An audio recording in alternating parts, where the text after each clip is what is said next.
Bakunzi bacu rero muba mugiye muduteze amatwi muri hirya no hino, twizere ko mumeze neza, abari mu majyepfo, amajyaruguru, iburasirazuba n'iburengerazuba, aho muherereye hose hose mu bice by'isi, twizere ko mumeze neza cyane. Aho mutameze neza nk'uko bisanzwe ko mba mbibabwira, ibintu biba bizagenda neza, ntabwo ubuzima ari naturere. Ibintu rero bigenda bihinduka, ushobora kuba umeze neza ejo bigoye, icy'ingenzi ni uko ubinyuramo ukabipasingamo, ejo ukongera kuba waseka ibintu bikamera neza. Ibihe rero bibi ntabwo ari ibihoraho, bibaho bikarangira, ibintu bigakomeza. Aha rero wowe utarakora subscribe, reka nguhe akanya banza ukore subscribe. Yes, ndagushimira wowe rero ukanze kuri subscribe, urakoze cyane. Nawe rero utarayikanda, nizere ko uribuza kuyikora, ibintu bikagenda neza. Hano rero uyu munsi tugiye kugaruka ku nk'uko ibiganiro byacu bigiye by'iminsi byishize ku bintu tugenda tubikora byinshi twagiye tubagezaho kuri ino channel yacu.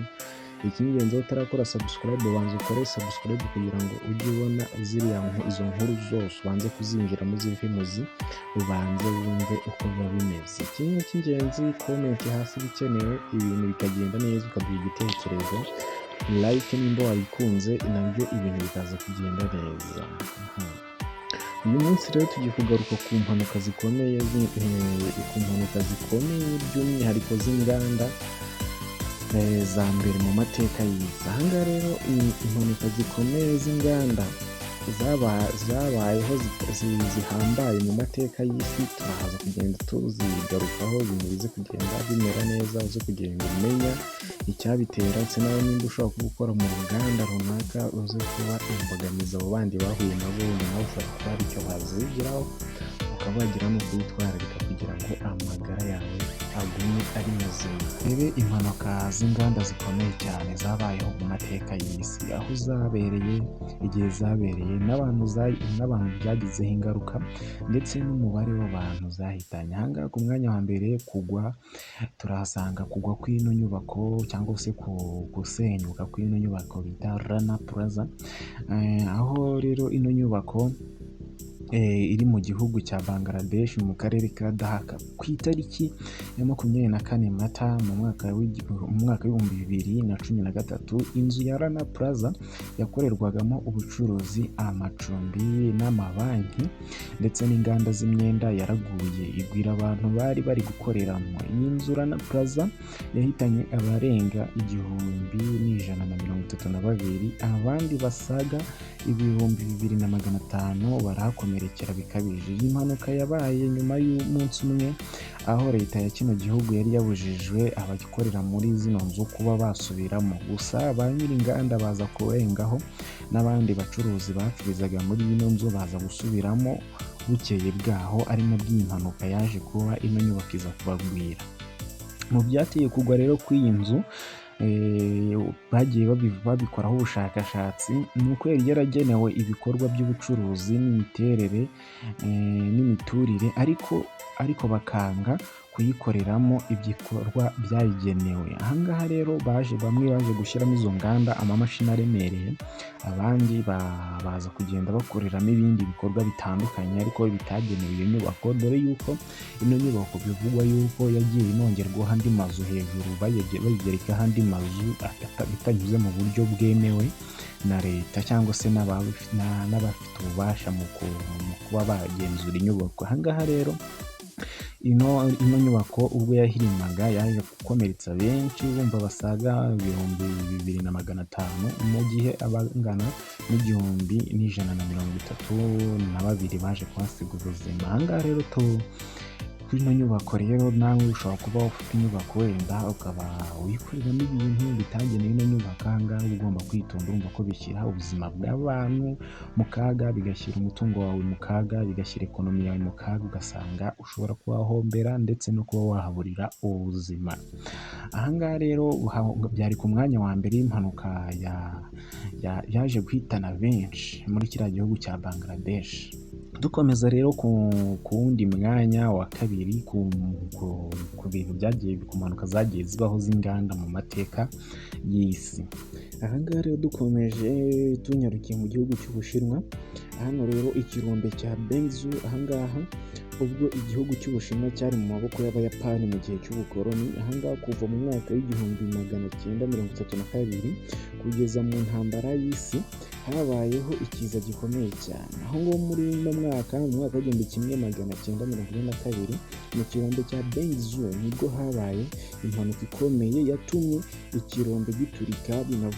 Binavuga ko ari ryo turika cyangwa se ariyo mpanuka y'ubucukuzi yabaye ikomeye mu mateka y'isi. Iyi mpanuka rero bivuga yuko yahitanye abarenga 1549 bahasize ubuzima. Ahangaha bitewe n'iryo turika ndetse no gucucumuka k'umwotsi bitewe n'umwotsi mwinshi cyane wari uri muri kino kirombe. Ahangaha rero kino kirombe ubwo cyaturikaga rero hano muri ubucukuzi bw'amabuye y'agaciro, ahangaha bivuga yuko imashini zohereza umwuka mu birombe aho ngaho bitewe n'ubushyuhe bwa radiyateri y'iyo mashini yaje gushyuha kuza kuba yaturika. Mu guturika rero kubera yuko muri kino kirombe ahangaha hacukurwaga ibyo bitaga nucleaire. Ahangaha rero naho bikaba byaraje guturika, ibintu bikaza kugenda abantu benshi basiga ubuzima, ibintu birakomera cyane biradogera. Ahangaha rero dukomeje ku mwanya wa gatatu, ahangaha rero ni iturika rya Chernobyl 1 rero. Ahangaha rero ni uruganda rwa nucleaire. Ahangaha ni uruganda rwa nucleaire rero nubwo ruri mu bintu mu nganda zaturitse zigahitana benshi cyane. Aha rero iyi mpanuka yindi rero ya Chernobyl, ahangaha rero muri kino gihugu cya Ukraine, ahangaha rero hakaba harigeze nko kubiturika bitangaje cyane ryo muri runo ruganda rwa nucleaire. Ahangaha muri kino gihugu cya Ukraine aho cyahoze ari Leta Zunze Ubumwe z'Abasoviyeti, ahangaha mu gace ka Puriya mu mwaka w'1986 ku itariki 26 Mata habayeho iturika rya runo ruganda rwa nucleaire. Ahangaha rero bikavuga yuko icyabitewe harimo zimwe mu mashini nabwo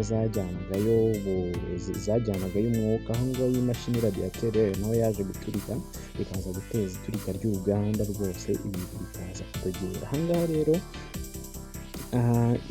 iri turika ryateye impfu zirenga 100, naho abandi benshi cyane na n'uyu munsi bikaba bikibagiraho ingaruka bitewe na zino ngaruka za nucleaire. Ahangaha rero kugeza ubu hamaze gupfa abarenga 400.